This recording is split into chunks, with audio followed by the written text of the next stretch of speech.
മക്കളിൽ നല്ല സ്വഭാവങ്ങൾ, നല്ല ശീലങ്ങൾ വളർത്തിയെടുക്കാനുള്ള നല്ലൊരു മാർഗ്ഗമാണ് ഈ എപ്പിസോഡിൽ നാം ഡിസ്കസ് ചെയ്യുന്നത്. കൃത്യമായി ശ്രദ്ധയോടെ മനസ്സിലാക്കിയെടുത്താൽ തീർച്ചയായിട്ടും നാം ആഗ്രഹിക്കുന്ന മാറ്റങ്ങൾ നമ്മുടെ മക്കളിൽ കൊണ്ടുവരുവാൻ നമുക്ക് സാധിക്കും. ആദ്യമായി ചെയ്യേണ്ടത്, നമ്മുടെ മക്കളിൽ വളർന്നു വരണമെന്ന് ആഗ്രഹിക്കുന്ന, നിലവിൽ അവരിലില്ലാത്ത, അവരിൽ ഉണ്ടാവണം നിങ്ങൾ ആഗ്രഹിക്കുന്ന പ്രധാനപ്പെട്ട ശീലങ്ങൾ, സ്വഭാവങ്ങൾ നിങ്ങൾ ലിസ്റ്റ് ചെയ്യുക. എന്നിട്ട് ആദ്യം ഒരെണ്ണം എടുക്കുക. ചില കാര്യങ്ങളൊക്കെ ഒന്നും രണ്ടും ഒന്നിച്ച് ചെയ്യാവുന്ന കാര്യങ്ങളുണ്ടെങ്കിൽ അങ്ങനെ ചെയ്യാം, അല്ലെങ്കിൽ ഒരെണ്ണം എടുക്കുക. ഈ ഒരെണ്ണം അവരുടെ ശീലമായി മാറ്റി പതുക്കെ പതുക്കെ പിന്നീട് അവരുടെ സ്വഭാവത്തിൻ്റെ ഭാഗമായി, പിന്നെ നമ്മൾ പറയേണ്ടതില്ലാത്ത ഒരവസ്ഥയിലേക്ക് അത് മാറാൻ വേണ്ടി ആദ്യം ബേസിക്കലി 21 to 40 ഡേയ്സ് എടുക്കും. 21 മുതൽ 40 ദിവസം വരെ കൊണ്ട് നമുക്കിത് സാധിക്കുന്ന ഒരു കാര്യമാണ്. അപ്പോൾ അതിന് ചെയ്യേണ്ടതെന്ന് വെച്ചാൽ, ഉദാഹരണം പറഞ്ഞാൽ, ഒരു കുട്ടി സ്കൂൾ വിട്ട് വരുന്ന സമയത്ത് ഷൂ അവിടെ ഇവിടെയൊക്കെയാണ് സാധാരണ ഇടുന്നത്, അല്ലെങ്കിൽ ബാഗ് അവിടെ ഇവിടെയൊക്കെ എറിഞ്ഞിട്ടാണ് വരുന്നത്. അങ്ങനെയാണെങ്കിൽ സ്ഥിരമായിട്ട് ഈ ഷൂവിൻ്റെ ബാഗിൻ്റെ കാര്യം ഉദാഹരണം എടുക്കാം. അത് കൃത്യമായ സ്ഥലത്ത് വെക്കുന്ന ഒരു ഹാബിറ്റാക്കി മാറ്റണം. സാധാരണ നടക്കുന്നത് ചില ദിവസങ്ങൾ പറയാവും വെക്കും, നമ്മൾ പറയാത്ത ദിവസം അവൻ മറന്നു പോകും.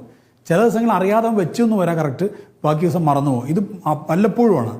അവിടെ ഇവിടെ വെക്കുമ്പോൾ നമുക്ക് ദേഷ്യം പിടിക്കും, നമ്മളന്ന് ദേഷ്യം പിടിക്കും, വഴക്ക് പറയും, ചീത്ത പറയും, കാര്യങ്ങളൊക്കെ ഉണ്ടാവും, പിന്നെയും പഴയതുപോലെയാവും. അപ്പോൾ ഇതിനൊരു സൊല്യൂഷൻ എന്ന രീതിയിൽ 21 to 40 ഡേയ്സ്, ചിലപ്പോൾ 21 ഡേയ്സ് കൊണ്ട് ശരിയാകും, മാക്സിമം 40 ഡേയ്സിനുള്ളിൽ എന്തായാലും ഇത് ശരിയാകും.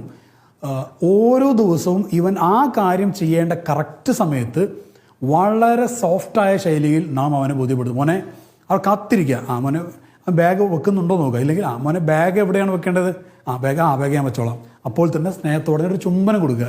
വെച്ച് കഴിഞ്ഞാൽ ഷൂ എവിടെയാണ് വെക്കേണ്ടത് അങ്ങോട്ട് ചോദിക്കുകയല്ല, വെച്ചിട്ടില്ലെങ്കിൽ ഷൂ മറ്റെവിടെയെങ്കിലും വെക്കുന്നത് കാണുമ്പോൾ ഷൂ നമ്മൾ എവിടെയാണ് വെക്കുക, ഒരു സ്നേഹത്തിൻ്റെ ഒരു ഉണർത്തൽ. അങ്ങനെയാണെങ്കിൽ അന്ന് അവൻ വെച്ചു, നാളെയും ഇത് വെച്ചു, മറ്റന്നാളും ഇത് വെച്ചു. അങ്ങനെ മാക്സിമം പോയി കഴിഞ്ഞാൽ ഡേയ്സാണ് ഞാൻ പറഞ്ഞത്, 40 ഡേയ്സ്. അതിൻ്റെ ഉള്ളിൽ ഇത് എന്തായാലും ശരിയായിരിക്കും. ഇത് പലപ്പോഴും നടക്കുന്നൊരു കാര്യം എന്ന് വെച്ച് കഴിഞ്ഞാൽ, രക്ഷിതാക്കൾ ഇന്ന് പറയും നാളെ മറക്കും, മറ്റന്നാൾ പറയും 2 ദിവസം മറക്കും, പിന്നെ 2 ദിവസം ദേഷ്യം പിടിക്കും, അടുത്ത ദിവസം മറക്കും. നടക്കില്ല. ഇതൊരു പാറ്റേൺ ആയിട്ട് മാറാൻ നിങ്ങൾ ട്രൈ ചെയ്ത് നോക്കുക കാര്യം, എന്നിട്ട് വേണമെങ്കിൽ കമൻറ്റ് ചെയ്തോളൂ. കൃത്യമായിട്ട് ഒന്ന് ഫോക്കസ് ചെയ്തിട്ട് ഇത് ചെയ്ത് കഴിഞ്ഞാൽ ഉറപ്പാണ് ഏത് ശീലവും നമ്മുടെ മക്കളിൽ നമുക്ക് നടപ്പിലാക്കാൻ കഴിയും. നമുക്ക് ആദ്യം ഓർമ്മയുണ്ടാവണം, ഇന്ന് ആ സമയത്ത് ഞാനത് ചെയ്യണമെന്ന് ഓർമ്മയുണ്ടാവണം.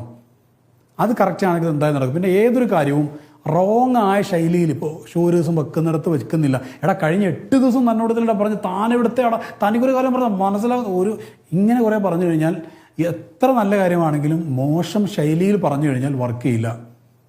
അപ്പോൾ ചെയ്ത് കഴിഞ്ഞാൽ അതിനുള്ള കോംപ്ലിമെൻ്ററി ചുംബന സന്തോഷ വാക്കുകളൊക്കെ പറഞ്ഞ് അവൻ്റെ കൂടെ സോഫ്റ്റായിട്ട്, നടന്നാലും ഇല്ലെങ്കിലും സോഫ്റ്റായിരിക്കും നമ്മുടെ അപ്രോച്ച്. ആ രീതിയിലാണെങ്കിൽ കാര്യങ്ങൾ നടക്കും. അങ്ങനെ മുന്നോട്ട് പോയി കഴിഞ്ഞാൽ ഏത് ശീലം, ഒരു ശീലം അപ്ലൈ ചെയ്ത് കഴിഞ്ഞാൽ പിന്നെ